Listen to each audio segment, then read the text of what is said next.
நாளைய தினம் அந்தமானை ஒட்டிய வங்கக்கடல் பகுதியில் புதிய காற்றழுத்த தாழ்வு பகுதி உருவாகிறது. இது புயல் சின்னமாக வலுப்பெற்று தமிழ்நாட்டை ஒட்டிய பகுதிகளில் கரையை கடக்கக்கூடும் என்று எதிர்பார்க்கப்படுகிறது. இதுகுறித்து தனியார் வானிலை ஆய்வாளர் திரு ஹேமச்சந்திரனுடன் எமது செய்தியாளர் யோகேஸ்வரன் நடத்தும் உரையாடலை இப்போது நேரலையில் காணலாம். யோகேஸ்வரன், இனி உங்களிடம். நன்றி ஜனனி.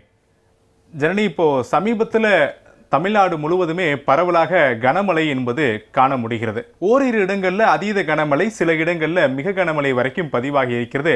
பல இடங்களில் மழை வெள்ளம் இப்போதும் வடியாத சூழலை நம்ம பார்க்க முடிகிறது. நாம் கூட அதை பல இடங்கள்லேருந்து நம்முடைய செய்தியாளர்கள் காட்சிகளாகவும் செய்திகளாகவும் வழங்கி கொண்டே இருக்கிறார்கள். இந்த நிலையில்தான் தமிழகத்தை நோக்கி மீண்டும் ஒரு புதிய புயல் சின்னம் உருவாகிறது அப்படின்ற தகவல்களை இன்று பிற்பகல் பகுதிகளில் இந்திய வானிலை ஆய்வு மையம் அதிகாரப்பூர்வ செய்திக்குறிப்பின் மூலமாக வெளியிட்டிருந்தார்கள். நாளைய தினம் இதற்கான முதல் தொடக்கம் தொடங்குகிறது அந்தமானை ஒட்டியிருக்கக்கூடிய கடல் பகுதி என்று. 29ஆம் தேதி வாக்கில் தமிழகத்தை ஒட்டிய பகுதிகள் இது நெருங்கக்கூடும் என்ற தகவல்களையும் தனியார் வானிலை ஆய்வாளர்கள் தொடர்ந்து கண்காணித்த தகவல்களையும் வழங்கி வருகிறார்கள். நம்மோடு தமிழகத்தில் அறியக்கூடிய திரு ஹேமச்சந்திரன், தனியார் வானிலை ஆய்வாளர், அவர் இணைந்திருக்கார். நம்ம அவரோடு பல விஷயங்கள் குறித்து பேசலாம். வணக்கம் ஹேமச்சந்திரன். இப்போ வழக்கமாகவே இந்த சமீபத்திய நாட்கள்ல சில இடங்கள்ல எதிர்பார்த்ததை விட மிக கனமழை, அதீத கனமழை எல்லாம் பதிவாகி இருக்கு. தருமபுரியில நேற்று பெய்திருக்கூடிய மழை நாங்கள் வரலாற்றில் பார்க்காத மழைன்னு சொல்றாங்க. நாளைய தினம் ஒரு புயல் சின்னத்திற்கான தொடக்கம் அமைகிறது அப்படின்னு இந்திய வானிலை ஆய்வு மையம் சொல்லியிருக்காங்க. என்ன தொடக்கம், எப்படி இருக்க போகிறது தமிழ்நாட்டுக்கு? இப்போ பார்த்தோம்னா தமிழகத்தை பொறுத்தளவுக்கு இந்த ஆண்டு அக்டோபர் மாதம் இயல்புக்கு அதிகமான மழைப்பொழிவு தான் தொடங்கியிருக்கு. இயல்பாக இன்று வரையிலான காலகட்டத்தில் 1ஆம் தேதியிலிருந்து 23ஆம் தேதி வரையிலான காலகட்டத்தில் இயல்பாக பதிவாக வேண்டிய மழையின் அளவு 11 சென்டிமீட்டர். அக்டோபர் மாதம் 17 சென்டிமீட்டர் மழைப்பொழிவு பதிவாகணும். அதில் 11 சென்டிமீட்டர் நமக்கு அக்டோபர் 23ஆம் தேதி வரைக்கும் பதிவாகணும். ஆனால் தற்போதே கிட்டத்தட்ட 22 சென்டிமீட்டர் அளவிற்கு மழைப்பொழிவு பதிவாகி இருக்கு. இது கிட்டத்தட்ட 85% இயல்பை விட அதிகம். ஆமா. ஸோ இப்போ அக்டோபர் துவக்கம் அப்படிங்கிறது இயல்புக்கு அதிகமான தொடக்கத்தில் தொடங்கியிருக்கு. 2 சுற்று மழைப்பொழிவையும் பார்த்துருக்கோம். நமக்கு முதல்ல வடகிழக்கு பருவமழை தொடங்கி 15ஆம் தேதி முதல் 20ஆம் தேதி வரைக்கும் மழைப்பொழிவு கொடுத்துச்சு. தற்போது கடந்த சில நாட்களாக அந்த தாழ்வு பகுதியின் காரணமா வட மாவட்டங்கள் மற்றும் வடக்குள் மாவட்டங்களில் பரவலாக மழை பதிவாகிட்டு இருக்கு. இந்த சூழல்ல தான் வடகிழக்கு பருவமழை அடுத்த தாழ்வு பகுதி உருவாக இருக்கு. இதிலும் குறிப்பாக நவம்பர் டிசம்பர் மாதங்களில் தான் பருவமழை ஒட்டுமொத்தமாக தீவிரமடைவதற்கான சூழல் ஏற்படும்.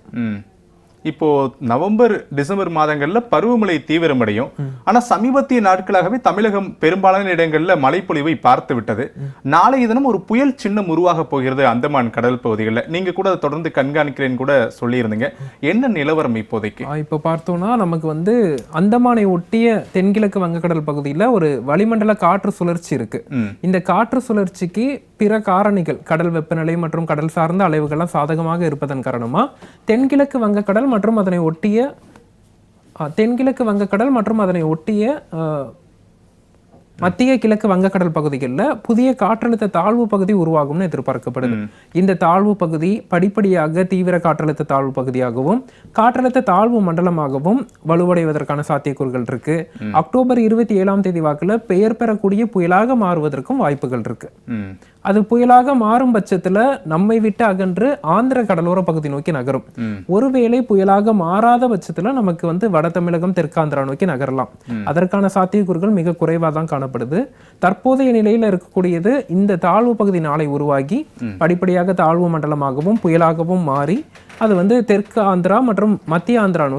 இப்போ சமீபத்தில் இதே போல ஒரு காற்றழுத்த தாழ்வு பகுதி வங்கக்கடல்ல உருவாகி அது புயலா மாறுறதுக்கான வாய்ப்பு இல்லைன்னு சொல்லியிருந்தாங்க. ஆனாலும் கூட அதனுடைய தாக்கம் இருக்கக்கூடும் எதிர்பார்க்கப்பட்டது. ஆனால் அவ்வளோ பெரிய எதிர்பார்த்த அளவுக்கு அது மிகப்பெரிய அளவில் மழைப்பொழிவு கூட கொடுக்கல. நம்ம சென்னை ரீஜன்லாம் அலர்ட் விடுத்திருந்த அளவுக்கு. ஸோ இதற்கான பாசிபிலிட்டி எவ்வளவு இருக்கு? இது புயலாகவே கரையை கடந்துச்சு அப்படின்னா அதனுடைய தாக்கம் சென்னையை ஒட்டி இருக்கக்கூடிய வடகடலோர மாவட்டங்கள்ல எப்படி இருக்கும்? இல்ல புயல் இல்ல ஆழ்ந்த காற்றழுத்த தாழ்வு மண்டலமா நம்மள நெருங்க போகுது அப்படின்னா எப்படி இருக்கும் அதனுடைய தாக்கம்? இல்ல இந்த சிஸ்டம் பொறுத்தளவுக்கு நமக்கு என்ன கிளியரா தெரியுது அப்படின்னா, இதுல முதல்ல நமக்கு வந்து விழுப்புரம் முதல் கன்னியாகுமரி வரையிலான கடலோர பகுதிகளில் தாக்கம் இருக்காது. அதே சமயத்துல இது ஆந்திரா நோக்கி நகரும் போது சற்று வட தமிழகத்திற்கு அருகே வந்தால் இந்த வட தமிழகத்தை ஒட்டிய சென்னை, திருவள்ளூர் மாவட்டங்கள்ல மட்டும் கனமழை கொடுப்பதற்கான வாய்ப்புகள் இருக்கு. அதுவும் கனமழை தான், ஒரு நாள் மழை தான். ஏன்னா அது போற போக்குல நம்ம கிட்ட வரக்கூட ஒரு நாள் மட்டும் நமக்கு சாதகமா அமையும். மற்றபடி இந்த புயல் சின்னத்திலிருந்து நேரடி தாக்கம் தமிழகத்திற்கு இருக்க போறதில்ல.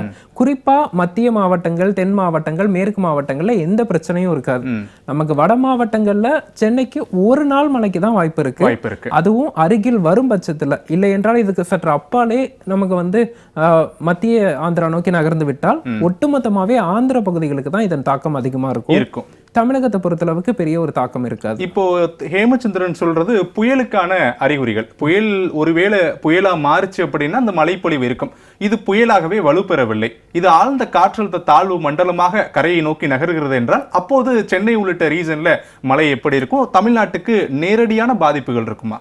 அப்போது நமக்கு வந்து இது வலுவடையலைன்னா சற்று மேற்கு நோக்கி நகர்வதற்கான வாய்ப்புகள் இருக்கும். மேற்கு நோக்கினா நம்ம தமிழகத்தை நோக்கி. அப்படி வலுவடையாத புயலாக இது வலுப்பெறுவதற்கு சிரமம் ஏற்படுது அப்படின்னா தமிழகத்திற்கு சற்று பரவலாக மழைப்பொழிவு கொடுக்கும். அப்ப வந்து ஒட்டுமொத்த வட மாவட்டங்கள், டெல்டா மாவட்டங்களுக்கு மழைக்கான வாய்ப்புகள் ஏற்படுமோ தவிர அதுவுமே பெரிதாக பாதிக்கும் மழையாக தற்போது அமையாது. அதே சமயத்தில் வடகிழக்கு பருவமழை நவம்பர் மாதத்துல, குறிப்பா நவம்பர் 15ஆம் தேதி வாக்குல கடல் சார்ந்த அலைவுகள்லாம் மீண்டும் வந்து இந்திய பெருங்கடல் பகுதிக்கு வருகை தர இருக்கு. இதன் காரணமா நவம்பர் 10ஆம் தேதி முதலே படிப்படியாக மழை அதிகரிக்கும். இப்ப அக்டோபர் மாதம் பார்த்தோம்னா மழைப்பொழிவு பதிவான நாட்கள் மிக அதிகமான நாட்கள். அதே போன்ற ஒரு நிலை தான் நவம்பர்லயுமே அமையும். அதுல நவம்பரின் 2வது அரைப்பகுதி, டிசம்பர் முதல் அரைப்பகுதியில இதே போன்ற அடுத்தடுத்த சலனங்கள், தாழ்வு மண்டலம், புயல் உருவாகி தமிழகத்தை நோக்கி நகரும். அந்த சமயத்துல தான் தமிழகத்தில் வந்து பருவமழை தீவிரமடைவதற்கும் மேலும் வந்து இயல்புக்கு மாறான மழைப்பொழிவு, அதிகப்படியான மழைப்பொழிவு கொடுப்பதற்கும் வாய்ப்புகள் இருக்கு. இப்போ சென்னையில சமீபத்தில் பெய்திருக்கக்கூடிய அந்த கனமழைக்கே வேளச்சேரி உள்ளிட்ட பகுதிகளில் வசிக்கக்கூடிய மக்கள் தாழ்வான இடங்கள்ல இருந்து அவங்களுடைய பொருட்களை எடுத்துக்கொண்டு முதல் மாடிக்கு நாங்க போறோம் அப்படின்ற காட்சிகளை ஜெயா பிளஸ் கூட செய்தியை வெளியிட்டு இருந்தாங்க. சென்னையில அடுத்து வரக்கூடிய இந்த வடகிழக்கு பருவமழை, அடுத்து வரக்கூடிய காலங்கள் எப்படி அமைய போகிறது? ஏன்னா இதற்கு முன்பு சென்னை சந்தித்திருக்கக்கூடிய பல நிகழ்வுகளை நம்ம சுட்டி காட்ட முடியும். அது போன்ற ஒரு நிகழ்வாக 2025 இந்த பருவமழை காலம் மாறுமா, இல்ல அவ்வளவுலாம் இந்த எதிர்பார்த்த சான்சஸ் இல்ல அப்படின்னு புரிஞ்சுக்கலாமா? இல்ல, இந்த ஆண்டு சற்று எச்சரிக்கையாக இருக்க வேண்டிய ஆண்டு தான். ஓகே. அதே சமயத்துல நமக்கு வந்து 2023 மிக்ஜம் புயலை பொறுத்தளவுக்கு ஒரு நாள் மழைப்பொழிவு தான். கிட்டத்தட்ட ஒரு 24 மணி நேரம் பெய்த மழையிலேயே பெரிய ஒரு வெள்ளப்பெருக்கு ஏற்பட்டுச்சு. ஏன் கடந்த ஆண்டு பெஞ்சல் புயலா இருக்கட்டும், ஒரு இரவு பெய்த மழையில நமக்கு விழுப்புரம், பாண்டிச்சேரி போன்ற பகுதிகள் பெரிதாக பாதிக்கப்பட்டுச்சு. இந்த கடந்த தாழ்வு பகுதியில கூட புதுச்சேரி பகுதிகளில் நேற்றைய தினம் அந்த காலப்பேட்டை பகுதிகளில் 25 சென்டிமீட்டர் மழை பதிவானது. அந்த 25 சென்டிமீட்டர்ல 22 சென்டிமீட்டர் 2.5 மணி நேரத்துல பதிவான மழைப்பொழிவு. சோ அது இரவு நேரத்துல பதிவானதுனால அது வெளியில வரல. ஆனா அது போன்ற ஒரு மழைப்பொழிவு மீண்டும் வந்து நவம்பர், டிசம்பர் மாதங்கள்ல குறிப்பா வட மாவட்டங்கள்ல, சென்னை உள்ளிட்ட மாவட்டங்கள் எல்லாம் ஏற்படுவதற்கான வாய்ப்புகள் இருக்கு. இந்த சலனங்கள் அருகே வரும்போது அதீத கனமழை வாய்ப்புகள் அப்படிங்கிறது இந்த ஆண்டு இருக்கு. அதன் காரணமா சற்று எச்சரிக்கையாக இருப்பது நல்லது.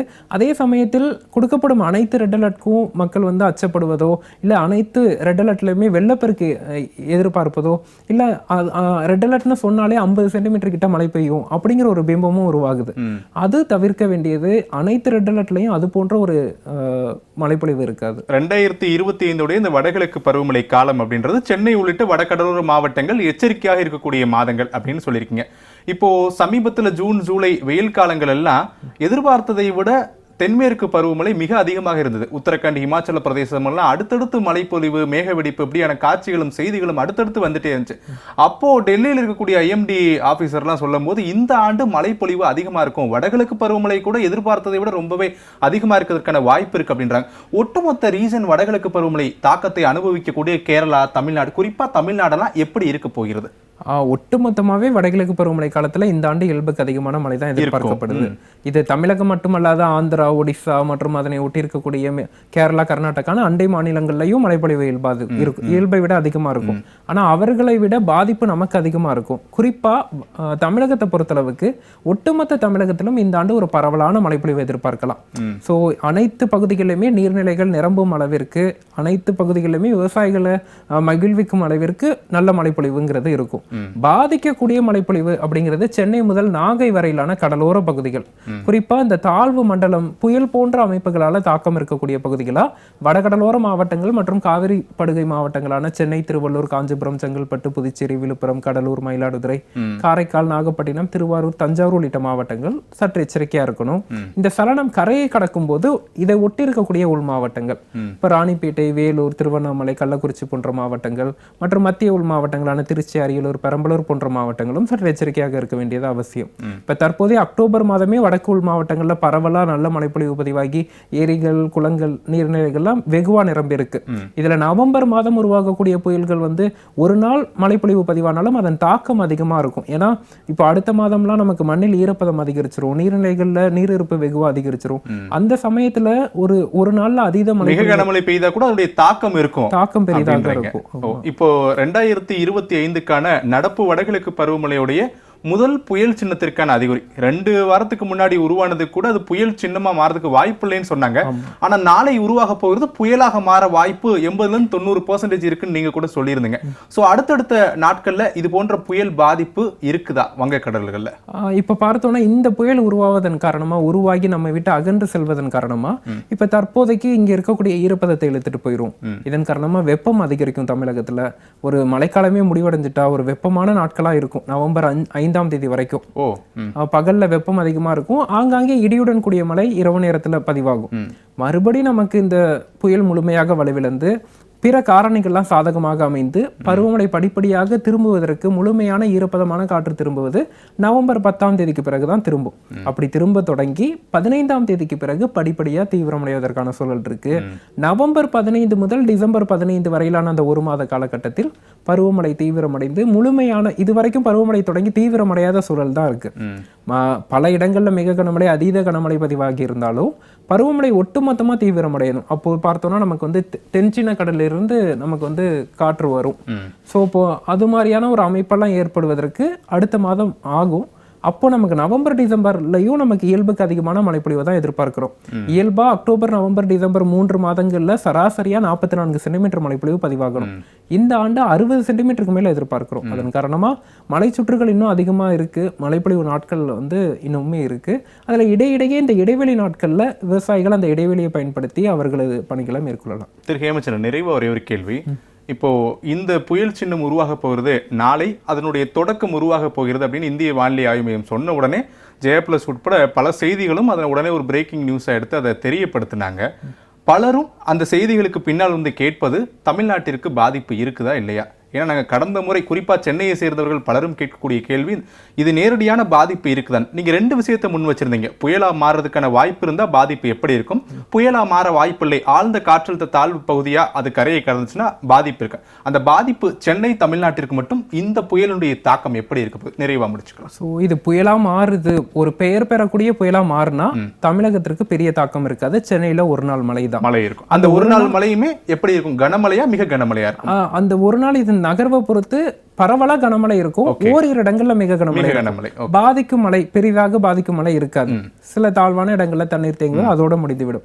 இது ஒருவேளை புயலாகவே மாறல, இப்ப கடந்த முறை தாழ்வு மண்டலம் எதிர்பார்த்து உருவாகல, அது போல இது புயலாகவே மாறல, அதற்கான வாய்ப்பு கம்மி. அப்படி மாறாத பட்சத்துல தமிழகத்தை நோக்கி நகர்வதற்கான வாய்ப்பு இருக்கு. அப்போது பரவலா தமிழகத்தின் பல மாவட்டங்களிலும் மழைக்கான வாய்ப்புகள் ஏற்படும். அதுவுமே பாதிக்கக்கூடிய மழையாக அமையாது. அறுவடை விவசாயிகளுக்கு அவர்களது பணிகள் பாதிக்கப்படலாம். பிற தாழ்வான இடங்கள்ல தண்ணீர் தேங்குவது, இது போன்ற ஒரு சிறிய பாதிப்போட தான் இந்த அக்டோபர் மாதம்ங்கிறது இருக்கும். நமக்கு மிக்ஜம், ஃபெஞ்சல் இது மாதிரியான ஒரு நிகழ்வுகள் அப்படிங்கிறது நவம்பர், டிசம்பர் மாதங்கள்ல உருவாகக்கூடிய சலனங்கள்ல தான் நம்ம சற்று எச்சரிக்கையா இருக்கணும். நடப்பாண்டுக்கான வடகிழக்கு பருவமழையுடைய முதல் புயல் நாளை உருவாக போகிறது. அதனுடைய தாக்கம் எதிர்பார்த்த அளவுக்கு பெரிய அளவுல இருக்காது. ஆனாலும் நம்ம உஷாரா எதுக்கும் இருக்கணும், எச்சரிக்கையோடு இருக்கணும் அப்படின்றத திரு ஹேமச்சந்திரனுடைய பார்வையாகவும் கருத்தாகவும் இருக்கிறது. ஜனனி, இப்ப நம்ம நேரலையில பார்த்திருக்க முடியும் திரு ஹேமச்சந்திரன் ஹேமச்சந்திரன் சொல்லியிருக்கக்கூடிய தகவல்கள் அனைத்தையுமே நாளைய தினம் அந்தமானை ஒட்டி இருக்கக்கூடிய வங்கக்கடல் பகுதிகளில் அந்த புதிய காற்றழுத்த தாழ்வு பகுதி உருவாக போகிறது. அது புயலாக வலுவடைவதற்கு 80லிருந்து 90% வாய்ப்புகள் அதிகமாகவே இருக்கிறது. புயலாக வலுப்பெற்றால் அது ஆந்திர மாநிலத்துடைய விஜயவாடாவை ஒட்டியிருக்கக்கூடிய கடல் பகுதிகளை நோக்கி நகர்வதற்கான வாய்ப்புகள் இருக்கு அப்படின்றத பதிவு செய்திருக்க. இருந்தாலும் கூட அது விஜயவாடாவை நோக்கி நகர்ந்தாலும் சென்னை உள்ளிட்ட வடகடலோர மாவட்டங்களில் அதனுடைய தாக்கம் ஓரளவுக்கு இருக்கக்கூடும். எப்போதுமே எச்சரிக்கையாக இருப்பது மிக மிக முக்கியமான ஒன்று என்றையும் தெரிவித்திருக்க. நாமளும் கூட அடுத்தடுத்து வானிலை தொடர்பான தகவல்களை உடனடியாக நேயர்களுக்கு கொடுக்கவும் கடமைப்பட்டிருப்போம். அந்த செய்திகளும் அடுத்தடுத்து நம்ம பெற்றுத்தர முடியும். இப்போது இருக்கக்கூடிய தகவல் நாளைய தினம் வங்கக்கடலில் அந்த புதிய காற்றழுத்த தாழ்வு பகுதியை உருவாகி 29, 28 ஆகிய தேதிகளில் அது புயலாக கரையை கடப்பதற்கோ அல்லது அதற்கு கீழ் ஆழ்ந்த காற்றழுத்த தாழ்வு பகுதியாகவோ மண்டலமாகவோ கரையை கடப்பதற்கான வாய்ப்புகள் மிக மிக அதிகம் இருக்கிறது அப்படின்றதா தனியார் வானிலை ஆய்வாளர் திரு ஹேமச்சந்திரன் சொல்வதிலிருந்து நம்ம புரிந்து கொள்ள முடிகிறது. ஜனனி.